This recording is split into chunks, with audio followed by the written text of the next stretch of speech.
Cinema விட்டு ஏன் போறீங்க அப்படின்ட்டு நிறைய பேர் கேக்குறாங்க.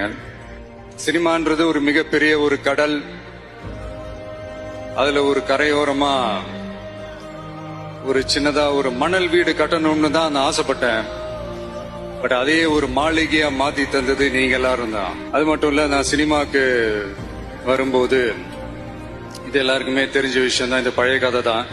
நான் ஃபேஸ் பண்ணாத விமர்சனங்கள் இல்ல, நான் ஃபேஸ் பண்ணாத அவமானங்கள் இல்ல, இந்த மாதிரி நிறைய காயங்கள் அதெல்லாம் தாண்டி தான் வந்திருக்கிறோம். அந்த மாதிரி நேரத்துலலாம் டே ஒன்ல இருந்து என் கூடவே நின்னது என்னோட ரசிகர்கள் தான். ஒரு நாள் 2 நாள் இல்லைங்க, கிட்டத்தட்ட ஒரு 30-33 வருஷத்துக்கு மேல என் கூடவே நின்றுக்கிறாங்க. அதனாலதான் நான் என்ன டிசைட் பண்ணேன்னா, அடுத்த 30-33 வருஷத்துக்கு அவங்களோட நான் நிக்கிறோம்னு முடிவு பண்ணிட்டேன்.